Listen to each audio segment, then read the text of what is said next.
నమస్కారం. City cable CPC న్యూస్కు స్వాగతం. ముందుగా ముఖ్యాంశాలు. రాష్ట్ర ప్రభుత్వం కొత్త మద్యం పాలసీ అమలు చేస్తున్న తరుణంలో జీవో నంబర్ 211 జారీ. మీడియాకు జిల్లా కలెక్టర్ శివశంకర్ లోతేటి వివరాల వెల్లడి.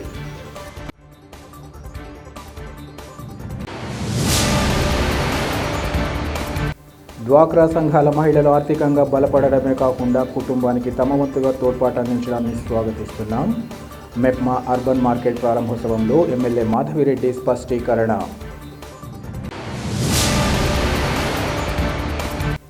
కడప నగరంలోని శ్రీ వాసవి కన్యకా పరమేశ్వరి దేవి ఆలయంలో వైభవోపేతంగా దసరా ఉత్సవాలు. కరపత్రాలను ఆవిష్కరించి వివరాలు తెలిపిన ఉత్సవ కమిటీ ప్రతినిధులు.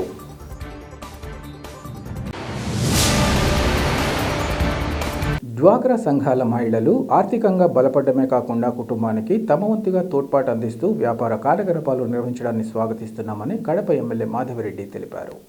పట్టణ పేదరిక నిర్మూలన సంస్థ ఆధ్వర్యంలో కడప నగరం రాజు పార్క్ వద్ద మెప్మా అర్బన్ మార్కెట్ను ఎమ్మెల్యే ప్రారంభించారు. అనంతరం ఆమె మహిళలు ఏర్పాటు చేసిన పలు స్టాల్స్ను సందర్శించి ఆయా వస్తువుల ప్రాధాన్యతను తెలుసుకున్నారు. ఈ సందర్భంగా ఎమ్మెల్యే మాట్లాడుతూ మహిళలు ఆర్థికంగా అభివృద్ధి చెందితే దానంతట అదే సమాజం అభివృద్ధి చెందుతుందని తెలిపారు. రాబోయే యువతకు సరైన మార్గం చూపించినట్లవుతుందని ఈ సందర్భంగా పేర్కొన్నారు. ముఖ్యమంత్రి చంద్రబాబు నాయుడు మానసపుత్రిగా ఉంటున్న డ్వాక్రాలోని సభ్యులు ఆర్థికంగా బలపడడం కోసం ఇలాంటి వ్యాపార కార్యకలాపాలు ఎంతగానో దోహదపడతాయన్నారు. డ్వాక్రా సంఘాల మహిళలు వ్యాపార కార్యకలాపాల నిర్వహణకు ఎదురవుతున్న సమస్యలు పరిష్కరించేందుకోసం వారికి తగిన సదుపాయాలు కల్పించేందుకు తమ వంతుగా కృషి చేస్తామని ఎమ్మెల్యే తెలిపారు. కూటమి ప్రభుత్వ పాలనలో డ్వాక్రా సంఘాల మహిళల నైపుణ్యాభివృద్ధికి, ఆర్థికంగా వారు అభివృద్ధి పదంలో పయనించేందుకు తగిన చర్యలు చేపట్టడం జరుగుతుందని ఎమ్మెల్యే వివరించారు. ఇదే క్రమంలో డ్వాక్రా సంఘ సమస్యల పరిష్కారానికి తమ వంతుగా తోడ్పాటు అందిస్తామని ఆమె తెలిపారు. ఈ కార్యక్రమంలో మెప్మా పీడీతో పాటు పలువురు అధికారులు, డ్వాక్రా సంఘాల సభ్యులు, స్టాల్స్ నిర్వాహకులు పాల్గొన్నారు.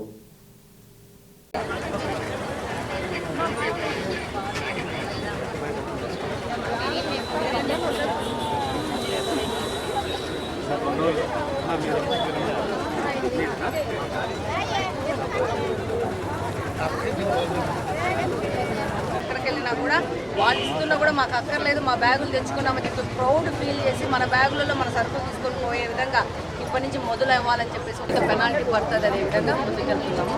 మనం కొన్ని రోజులు కఠినంగా పోకపోతే ఒక బిగ్ మూమెంట్ అనేది స్టార్ట్ కాదు.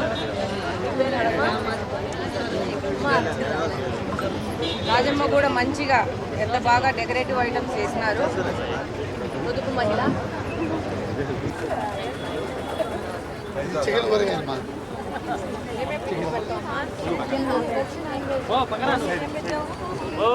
బయటికి రాదాలి నువ్వు సైడ్ మేడం సైడ్ మేడం.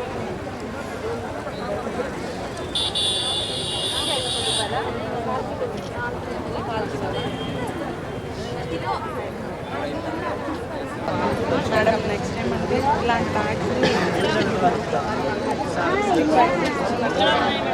చంద్రలో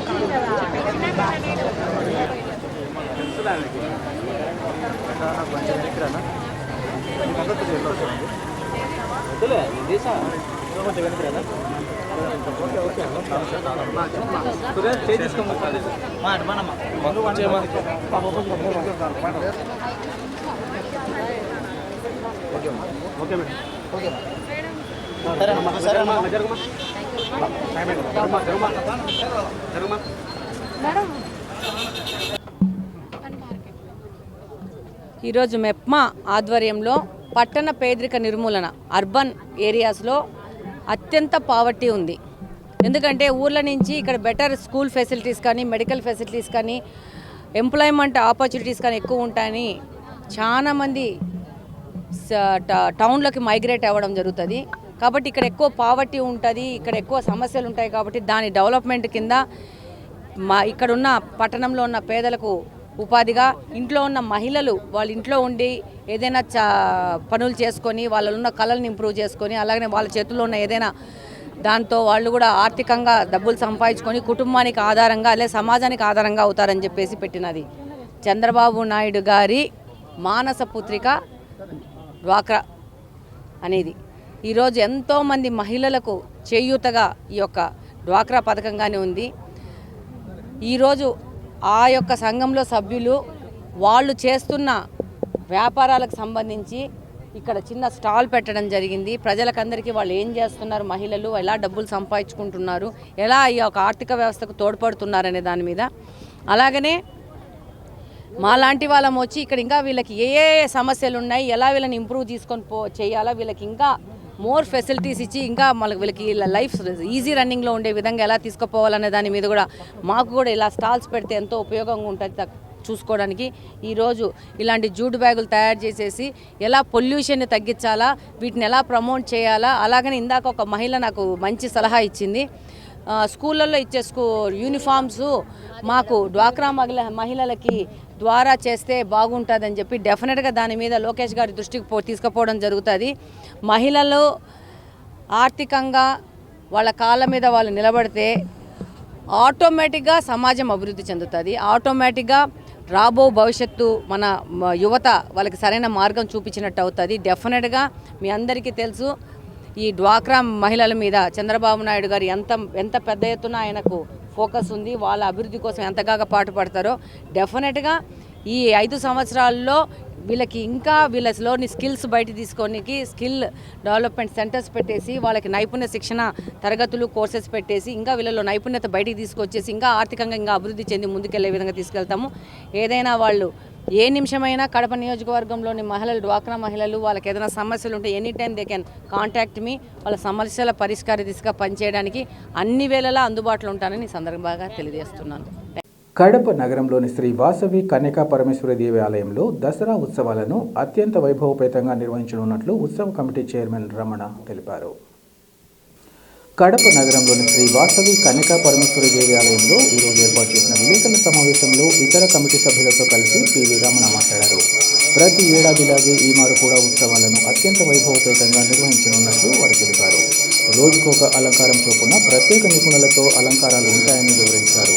ఆలయ ప్రదర్శనలు గ్రామోత్సవాన్ని అమ్మవారి వైభవం చాటేలా నిర్వహించేలా ఏర్పాట్లు చేస్తున్నట్లు ఆయన పేర్కొన్నారు.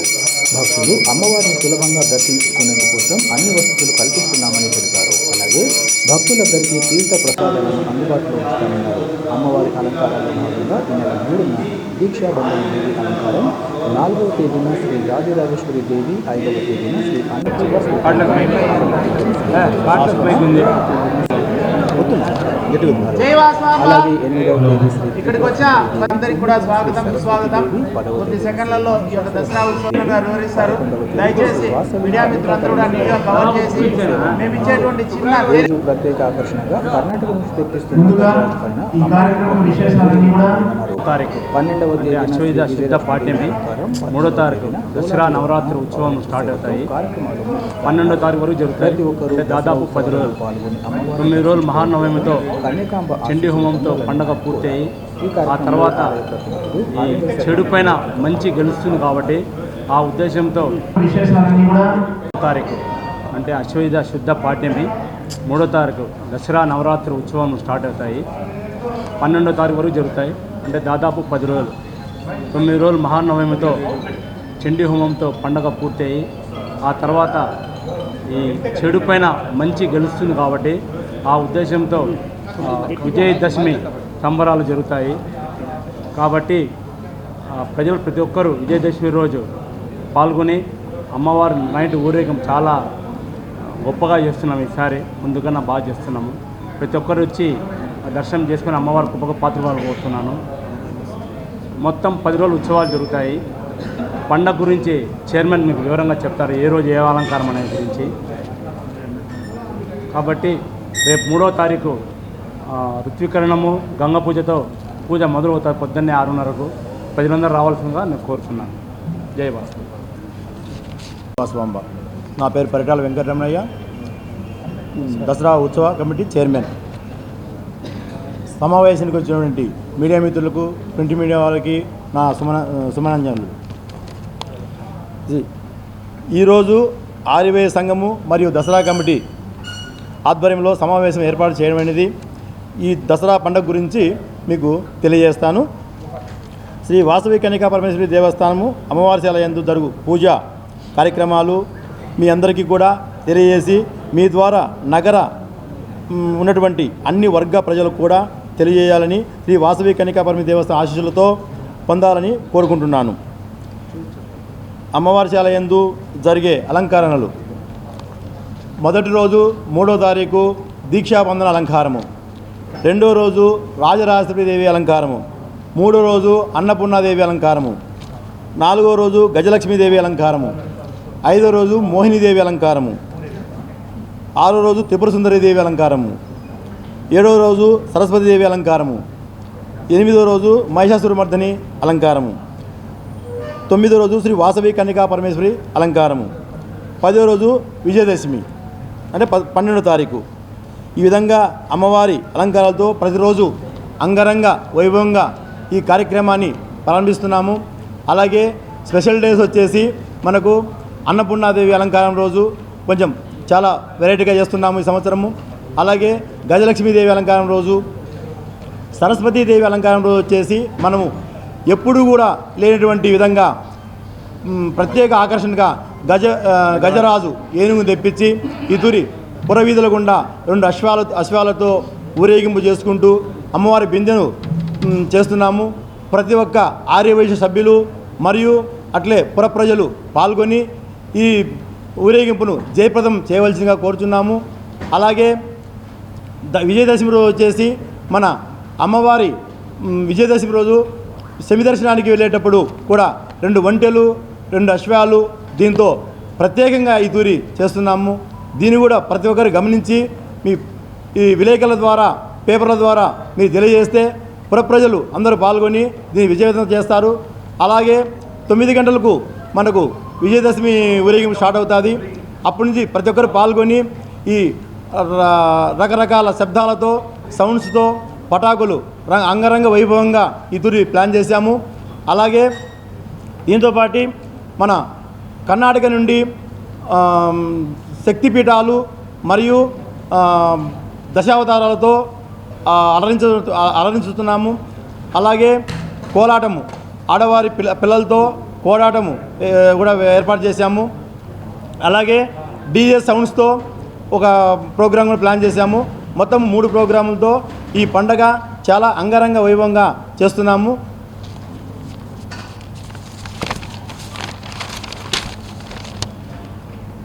దసరా హిందువుల ముఖ్య పండగ.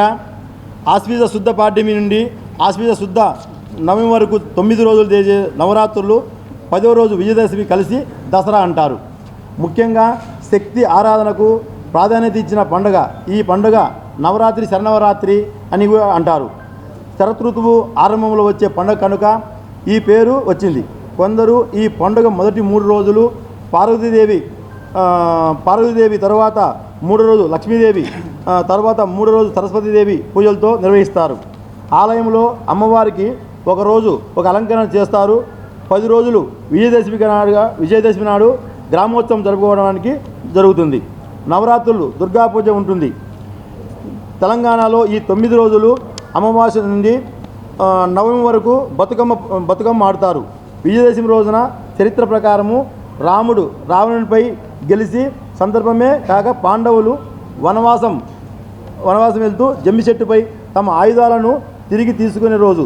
ఈ సందర్భంగా రావణ వధ జమ్మి ఆకు పూజ చేయటం రివాజ్గా జగన్మాత అయినటువంటి దుర్గాదేవి మహిషాసురుడితే రాక్షసునితో 9 రాత్రులు యుద్ధం చేసి అతిథిని వరించి జయాన్ని పొందిన సందర్భంగా 10వ రోజు ప్రజలంతా సంతోషంగా పండుగ జరుపుకుంటారు. కాబట్టి దీన్ని విజయదశమిగా భావించి మేము ఆర్యవైశ్య కులస్తులు మరియు పుర ప్రజలు అందరూ ఈ పండుగలో పాల్గొని జయప్రదం చేయవలసిందిగా కోరుచున్నాను.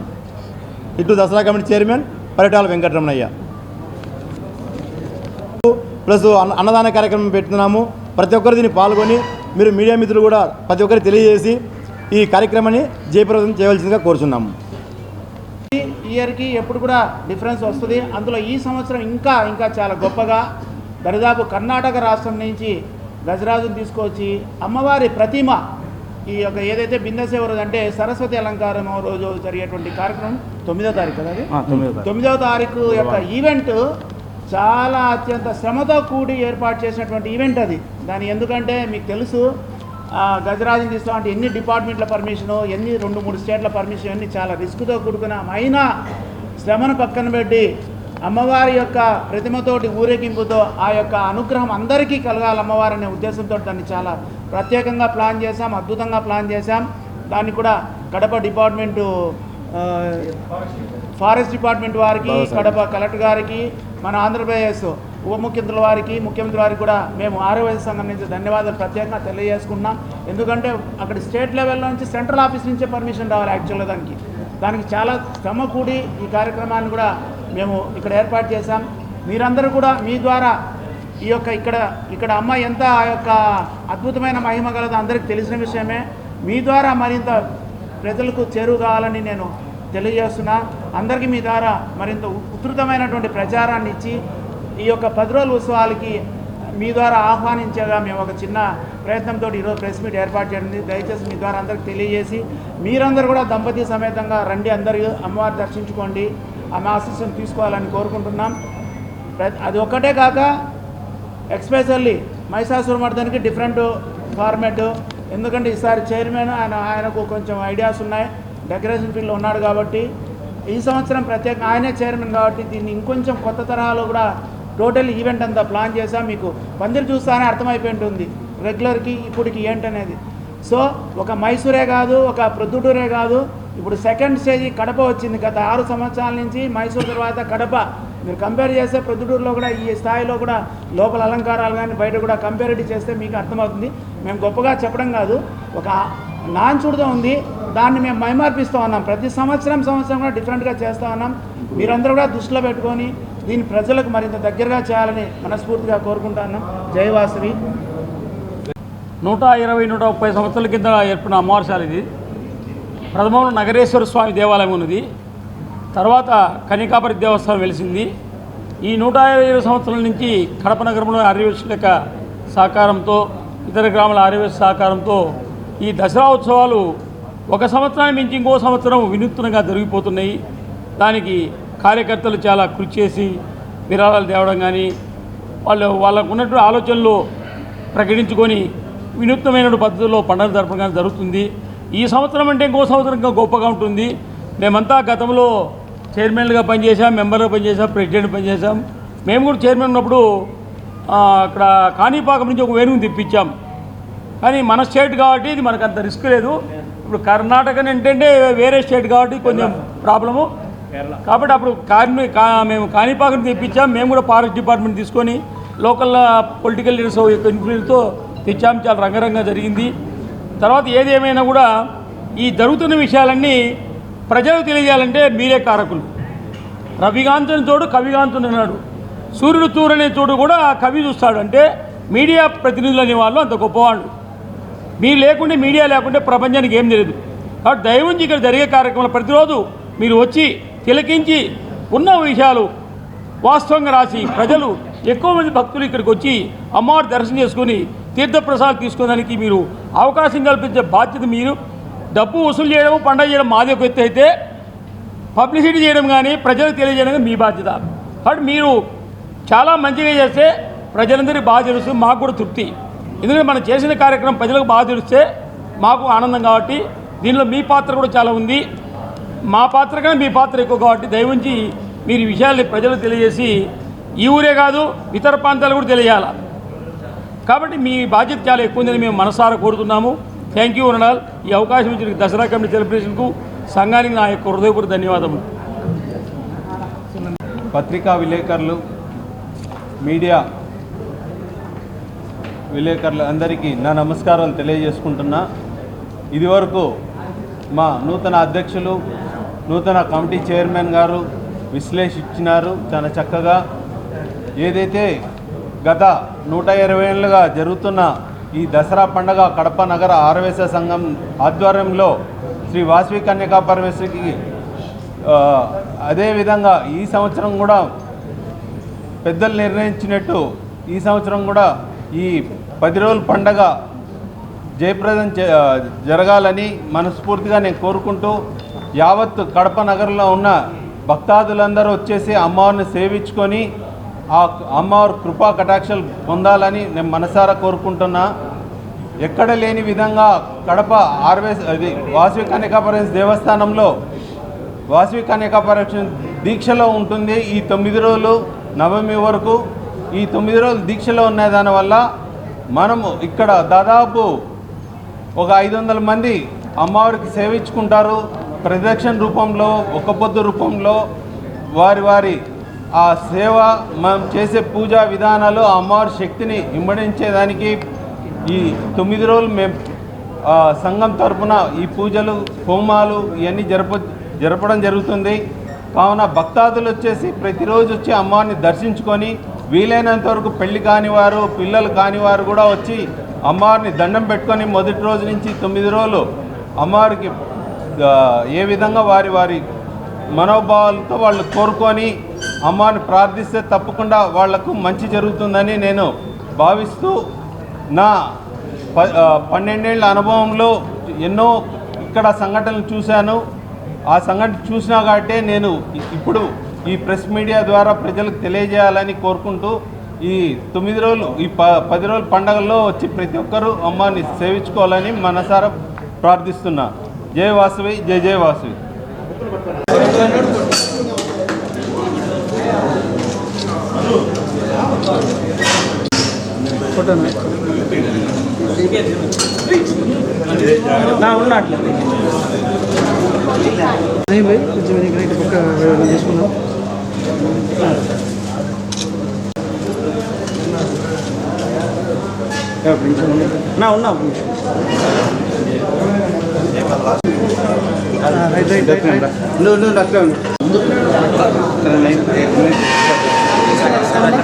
రెడీయా?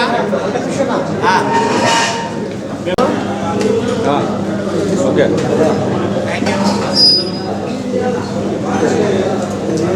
ప్రజా సమస్యల పరిష్కారమే ధ్యేయంగా ప్రజా దర్బార్ కార్యక్రమ నిర్వహణకు చర్యలు చేపడుతున్నామని ఎమ్మెల్సీ భూమిరెడ్డి రామ్ గోపాల్ రెడ్డి తెలిపారు. పులివెందుల పట్టణంలోని తన స్వగృహంలో ఎమ్మెల్సీ ప్రజా దర్బార్ను నిర్వహించి ప్రజల అర్జీలను స్వీకరించారు. అనంతరం ఆయా సమస్యలపై సంబంధిత అధికారులతో మాట్లాడి సత్వరమే పరిష్కరించాలని సూచించారు. ఈ సందర్భంగా ఆయన మాట్లాడుతూ రాష్ట్రంలోని కూటమి ప్రభుత్వం సుపరిపాలన దిశగా పాలన కొనసాగిస్తుందన్నారు. ఒకవైపు సంక్షేమం, మరోవైపు అభివృద్ధి పరంగా ముందుకు సాగేలా ప్రభుత్వం చర్యలు చేపడుతోందన్నారు. చంద్రబాబు నాయుడు సారథ్యంలోని ప్రభుత్వం అన్ని వర్గాల సంక్షేమాన్ని కొనసాగిస్తూ ముందుకు సాగుతుందని వివరించారు. ఇచ్చిన హామీలకు కట్టుబడి ఒక్కొక్కటిగా అమలు చేయడంతో పాటు రానున్న కాలంలో జనరంజక పాలనతో అందరి అభిమానాన్ని పొందగలదని తెలిపారు. తాను నిరంతరం ప్రజలకు అందుబాటులో ఉంటానని, వారి సమస్యలను ప్రజా దర్బార్ కార్యక్రమంలో తెలియజేసి పరిష్కరించుకోవాలని సూచించారు. ఈ కార్యక్రమంలో పలువురు టీడీపీ నాయకులు, కార్యకర్తలు, అర్జీదారులు పాల్గొన్నారు. భూ కబ్జాదారులను వదిలేసి పేదల గుడిసెల జోలికొస్తే రాష్ట్ర వ్యాప్త ఉద్యమం తప్పదని సిపిఐ రాష్ట్ర కార్యదర్శి రామకృష్ణ హెచ్చరించారు. ప్రభుత్వ భూములు అన్యాక్రాంతం భూ కబ్జాలను నిరసిస్తూ భూబాధితులకు అండగా భారత కమ్యూనిస్టు పార్టీ కడప జిల్లా సమితి ఆధ్వర్యంలో బద్వేల్ పట్టణంలో బహిరంగ సభను నిర్వహించారు. అంతకుముందు మార్కెట్ యార్డు నుంచి పట్టణ పురవీధులలో భారీ ఎత్తున నినాదాలు చేస్తూ ఎర్ర జెండాలు చేపట్టి ర్యాలీ నిర్వహించారు. అనంతరం 4 రోడ్ల కూడలి వద్ద జరిగిన బహిరంగ సభలో రామకృష్ణ మాట్లాడుతూ జిల్లాలో ప్రధానంగా బద్వేల్ నియోజకవర్గంలో గత పాలకులు ప్రజాప్రతినిధుల బంధువులు 100 ఎకరాలు ఎస్టేట్స్గా మార్చుకొని భూములు తీసుకోవడం సిగ్గుచేటన్నారు. ఈ నియోజకవర్గంలో అధికార ప్రతిపక్ష పార్టీలు సిండికేట్ అయి రాజకీయాలు చేయడం సిగ్గుచేటన్నారు. పేదవాడు 2 సెంట్ల జాగా కోసం భూ పోరాటాలు చేస్తే వాటిని కూల్చివేసి అక్రమ కేసులు బనాయించడం ఎంతవరకు సమంజసమని ప్రశ్నించారు. మా పేదల జోలికి వస్తే రాష్ట్ర వ్యాప్త ఉద్యమం చేపడతామని హెచ్చరించారు. అధికారం చేపట్టిన అనతి కాలంలోనే ఈ నియోజకవర్గంలోని టీడీపీ నాయకులు దళితులపై దాడులు, దౌర్జన్యాలు చేయడం హేయమైన చర్య అన్నారు. తక్షణమే అలాంటి వాటి పట్ల ఎలాంటి ఉపేక్ష లేకుండా అరెస్టు చేయాలని డిమాండ్ చేశారు. అనంతరం సిపిఐ రాష్ట్ర కార్యదర్శి వర్గ సభ్యులు జి ఓబులేసు, ఈశ్వరయ్యలు మాట్లాడుతూ నాటి ప్రస్తుత పాలకుల తీరుపై ఆగ్రహం వ్యక్తం చేశారు. ఈ కార్యక్రమంలో సిపిఐ జిల్లా కార్యదర్శి గాలిచంద్ర, జిల్లా కార్యవర్గ సభ్యులు రామయ్య, వెంకట శివ, సుబ్రహ్మణ్యం, సుబ్బరాయుడు, ఎంవి సుబ్బారెడ్డి, ఏఎస్ఎఫ్ జిల్లా అధ్యక్షుడు శివశంకర్ తదితరులు పాల్గొన్నారు. విజయవాడ తుమ్మలపల్లి కళాక్షేత్రం హాల్లో భూబాధితుల సదస్సు జరిపాం. దానికంటే ముందు మన ఈశ్వరయ్య ఆధ్వర్యంలో మదనపల్లిలో స్థానికంగా అక్కడ భూబాధితుల సదస్సు జరిపాం. నిజంగా చాలా ఆశ్చర్యం, చెప్తే కూడా నమ్మరు. ఈ మధ్యలో ఆన్లైన్ వచ్చిన తర్వాత పాపం ఎవరికి తెలియకుండానే భూములు తారుమారైపోతూ ఉన్నాయి. ఓనర్ ఎక్కడో ఉంటాడు, ఓనర్ భూమి మీదే ఉన్నాడా లేదా అన్నది దాంతో నిమిత్తం లేకుండా ఎక్కడో గెస్ట్ హౌస్లో కూర్చొని ఆ అధికారికి ఎంతో డబ్బులు ఇచ్చి ఆ భూములన్నీ కూడా వాళ్ళ పేర్ల మీద రాసుకుంటా ఉన్నారు. ఏదో మామూలు వాళ్ళు చేస్తే అదొక రకము. అంతకుముందు మంత్రిగా ఉన్న పెద్దిరెడ్డి రామచంద్రారెడ్డి గారి హయాంలో మదనపల్లిలో వేలాది ఎకరాల భూములన్నీ కూడా వాళ్ళ పేర్ల మీద రాసుకున్నారు. ఏదో మారుమూల పల్లెలో అయితే ఎవరికో తెలియదులే అనుకుంటారు. మదనపల్లి టౌన్లో కూడా అదే రకంగా రాసుకున్నారు. మేము చూడ్డానికి పోతే పాపం వాళ్ళ తండ్రి తాత వాళ్ళ ముత్తాతల శవాలన్నీ ఉన్నాయి. అక్కడ శవాలు కాదు, సమాధులు. శవాల్లో శవాల లోపల ఉంటాయేమో. ఆ సమాధులు ఉండే భూములు కూడా రాసేసుకొని పైగా వాళ్ళే బెదిరిస్తూ ఉన్నారు. లేదు, ఈ భూమి మాదే, మేము కొనుక్కున్నాం, మీ ఇష్టం వచ్చినట్టు చెప్పుకోపోండి, గవర్నమెంట్ మాదే, మాకు మంత్రి పెద్దిరెడ్డి రామచంద్రారెడ్డి ఉన్నాడు, మాకేమీ అడ్డం లేదని మాట్లాడినారు. కానీ బద్వేలుకి వస్తే మన వీరశేఖర్ చెప్తా అన్నాడు, ఈడింగా కష్టం ఈ ఊర్లో. ఆయన రామచంద్రారెడ్డి ఉన్నాడంట. రామచంద్రారెడ్డి ఏ రామచంద్రారెడ్డి? రామచంద్రారెడ్డి. ఆయన అల్లుడేమో వైఎస్ఆర్ కాంగ్రెస్. అంతకుముందు ఏమన్నా మాట్లాడితే ఎవరు అనుకోండి, నా అల్లుడు ఉన్నాడు వైఎస్ఆర్ కాంగ్రెస్ అంటాడు. ఇప్పుడు ఆ గవర్నమెంట్ పోయింది, తెలుగుదేశం గవర్నమెంట్ వచ్చింది. ఇప్పుడు ఏమంటా అన్నాడు, విజయమ్మ పేరు చెప్తా అన్నాడట. ఈయమ్మ కూడా బంధువే కాబట్టి అతనికి ఆ కత్తికి రెండు వైపులా పదం అన్నట్లు ఈ రామచంద్రారెడ్డి అప్పుడు వైఎస్ఆర్ గవర్నమెంట్ ఉంటే ఆ గవర్నమెంట్, తెలుగుదేశం గవర్నమెంట్ ఉంటే విజయమ్మ పేరు. అప్పుడేమో అల్లుడు, మరి ఇప్పుడేమో ఈమె. అంతా ఒక రకంగా చెప్పాలంటే కబ్జాలు చేయడము, భూములు మావేని బెదిరించడము, అధికారులు లోపరుచుకోవడము, వాళ్ళకి ఇంత డబ్బులు ఇవ్వడము. ఒక అర్జీ చదివినా ఇంతకుముందు ఎవరో విఆర్ఓ అంట, ₹1 కోటి ఇల్లు కట్టినాడంట. ₹1 కోటి. పోరుమామిల్లో విఆర్ఓ 20 లక్షల రూపాయల కారు, ₹1 కోటి ఇల్లు. మనం పాపము రేత్రి పగలు రోజు పనిచేస్తూ ఉన్నారు. గ్రామాల్లో రైతులు పనిచేస్తూ ఉన్నారు. అందరు కూడా అప్పుల్లో ఉన్నారు. మరి వాళ్ళ పాపం పిల్లల్ని చదివించుకోవాలంటే అప్పు చేయాలి, ఇంట్లో పెళ్లి చేయాలంటే అప్పు చేయాలి, ఎవరికైనా ఆసుపత్రికి తీసుకొని పోవాలంటే అప్పు చేయాలి. కానీ ఒక విఆర్ఓ నీ ఉద్యోగం ఎంత, నీవెంత, నీకు ₹1 కోటి ఇల్లు ఎక్కడి నుంచి వచ్చిందని అడుగుతా ఉన్నా. ₹1 కోటి ఇల్లు. మరి అందుకోసమే చెప్తా ఉన్నాం, ఇవాళ భూముల విలువ పెరిగిన తర్వాత అధికారాన్ని అడ్డు పెట్టుకొని ఇవన్నీ కూడా కబ్జాలు చేయడం. కబ్జాలు చేసి ఎంత దూరం పోయారు, చివరికి మదనపల్లి సబ్ కలెక్టర్ కార్యాలయంలో మన గవర్నమెంట్ మారిన తర్వాత ఫైళ్ళకి అగ్గి పెట్టినారు ఒకేసారి. చూడు వాళ్ళు ఎంత స్థాయికి ఎదిగారు. మరి ఇవాళ మదనపల్లిని మించింది మన బద్వేల్ ఏరియా కూడా. ఎందుకంటే బద్వేల్ రూరల్ మండలంలో ఇవాళ పేదవాళ్ళకు చెందిన భూములన్నీ కూడా పెద్దవాళ్ళ చేతుల్లో ఉన్నాయి. అట్లూరు మండలంలో, బ్రహ్మం గారి మఠం మండలంలో, తర్వాత కలసపాడు మండలంలో, అదేవిధంగా పోరుమామిళ్ళ మండలంలో వేలాది ఎకరాల భూములన్నీ కూడా పేదవాళ్ల చేతులు, దళితులు, వెనుకబడిన కులాలు, ఎస్టీలు, గిరిజనుల చేతుల్లో ఉండాల్సిన భూములు ఇవాళ పెద్దవాళ్ళ చేతుల్లో ఉన్నాయి. ఆ భూముల వివరాలన్నీ కూడా మా వాళ్ళు సేకరిస్తూ ఉన్నారు. ఈ భూములు పేదవానికి దక్కాలి, దున్నేవాడికి భూమి దక్కాలి. ఎర్రజెండా పోరాడింది. ఇవాళ పేదల భూములు పేదలకే దక్కాలని మళ్ళీ పోరాడుతూ ఉన్నాం. పేదవాళ్ళ చేతుల్లో ఉండాల్సిన భూములు పెద్దవాళ్ళ చేతుల్లోకి పోయినాయి. వాళ్ళకు అండగా నిలబడ్డారు. మొన్ననే మొత్తం 26 జిల్లాల్లో ఎక్కడైతే పేదల భూములు పెద్దవాళ్ళ చేతుల్లో ఉన్నాయో ఆ అంశాలన్నీ కూడా మన రాష్ట్ర రెవెన్యూ మంత్రి అనగాని ప్రసాద్ గారి దృష్టికి తీసుకొని వచ్చాం. అనగాని సత్యప్రసాద్ గారు దాదాపు 2 గంటల సేపు పాపం ఆయన చాలా ఓపికగా అన్ని కూడా విన్నాడు. అందరూ కూడా అర్జీలు తీసుకున్నాడు.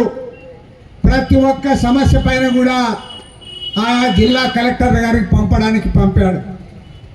కాబట్టి త్వరలోనే అన్ని జిల్లాల్లో కూడా ఇవాళ ఎట్లయితే బద్వేల్లో పేదవాళ్ళందరినీ కూడా సమీకరించి సమావేశం పెట్టి ఈ సభ ద్వారా ప్రభుత్వానికి తెలియజేశామో అన్ని జిల్లాల్లో కూడా భూ పోరాటం చేస్తాం.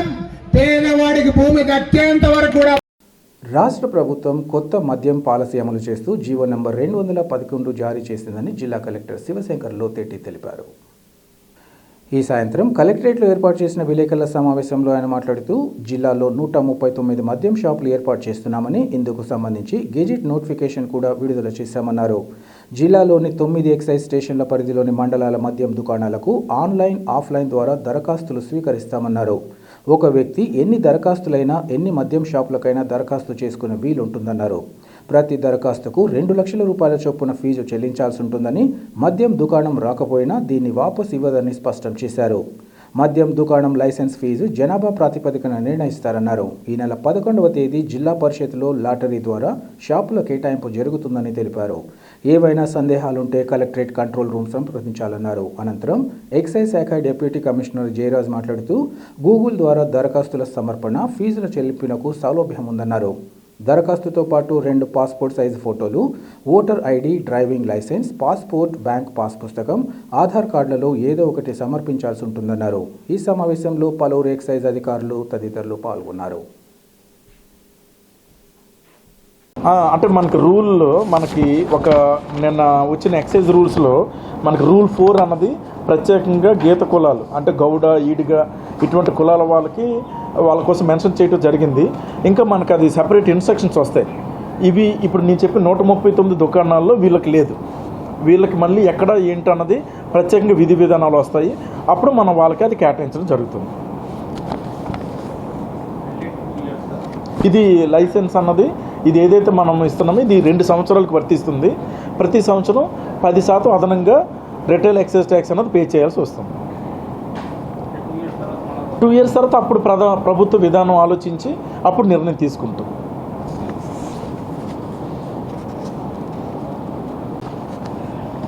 మీకు అందరికీ తెలుసు మన ప్రభుత్వ కొత్త నూతన మద్య విధానం అన్నది తీసుకొచ్చింది. సో అనేక రాష్ట్రాలు ముఖ్యంగా సౌత్ ఇండియన్ స్టేట్స్ అన్నీ కూడా స్టడీ చేసి అలాగే గతంలోని అనుభవాలన్నింటినీ కూడా చూసుకొని ఒక నూతన విధానం ప్రజలకు ఆమోదయోగ్యంగా ఉండేటట్టు అలాగే రాష్ట్రానికి కూడా తగినంత రెవెన్యూ వచ్చి ఎక్కడ కూడా ఇటువంటి డీవియేషన్స్ అవి లేకుండా ఒక సజావుగా ఈ ఎక్సైజ్ ట్రాన్సాక్షన్స్ అన్నది జరగాలని చెప్పి ఒక మంచి నూతన మద్య విధానాన్ని తీసుకొచ్చింది. దాంట్లో భాగంగానే మనకి జీవోఎంఎస్ నెంబర్ 211 మనకి 211 జీవో నెంబర్ రూల్స్ 2024 నిన్న నైట్ రిలీజ్ చేయడం జరిగింది.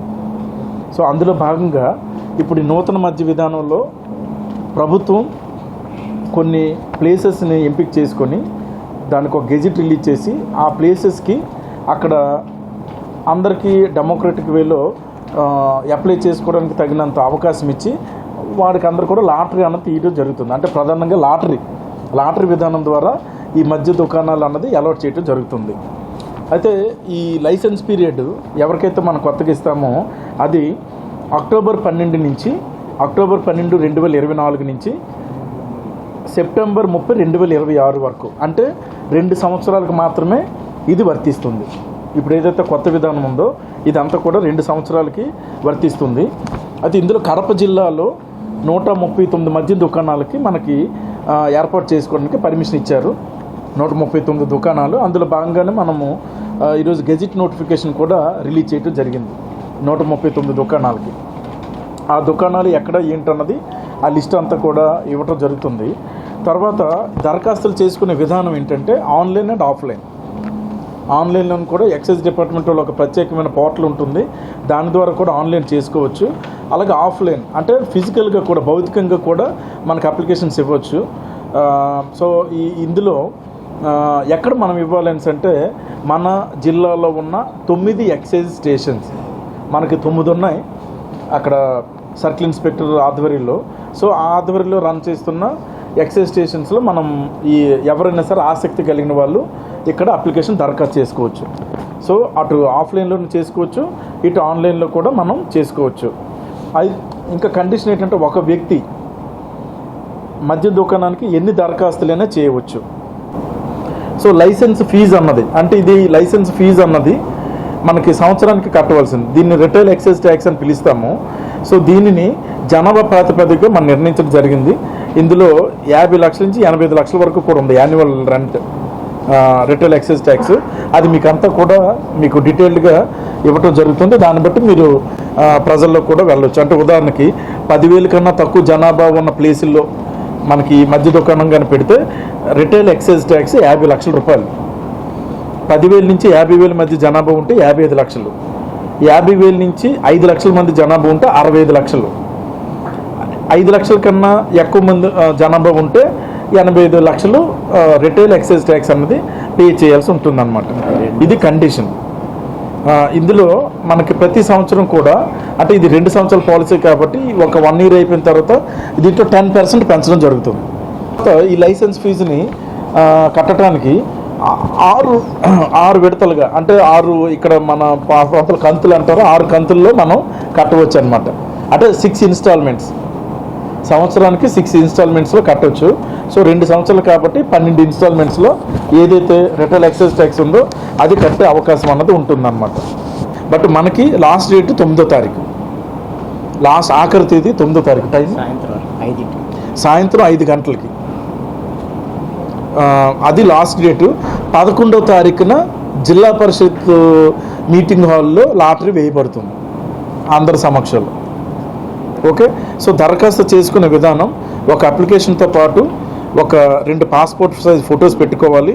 ఏదైనా ఒక ఐడెంటిటీ అనమాట, అది ఓటర్ ఐడి కావచ్చు, driving licence, Aadhaar, passport, bank passbook ఏవైనా పెట్టి ఆ 2 లక్షల డిపాజిట్ కూడా నాన్ రిఫండబుల్ డిపాజిట్ కూడా కట్టి అది వాళ్ళు అప్లై చేసుకోవచ్చు. సో ఇవి ప్రధానంగా మనకి నూతన మద్య విధానాలు వచ్చిన అంశాలు. ఈ వార్తలు ముగించే ముందు ముఖ్యాంశాలు మరోసారి. రాష్ట్ర ప్రభుత్వం కొత్త మద్యం పాలసీ అమలు చేస్తున్న తరుణంలో జీవో నంబర్ 211 జారీ. మీడియాకు జిల్లా కలెక్టర్ శివశంకర్ లోతేటి వివరాల వెల్లడి.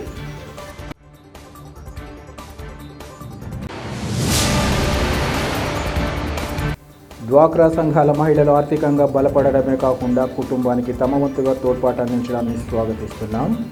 మెప్మా అర్బన్ మార్కెట్ ప్రారంభోత్సవంలో ఎమ్మెల్యే మాధవిరెడ్డి స్పష్టీకరణ.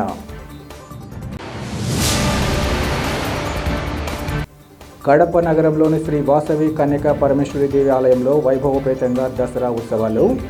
కరపత్రాలను ఆవిష్కరించి వివరాలు తెలిపిన ఉత్సవ కమిటీ ప్రతినిధులు.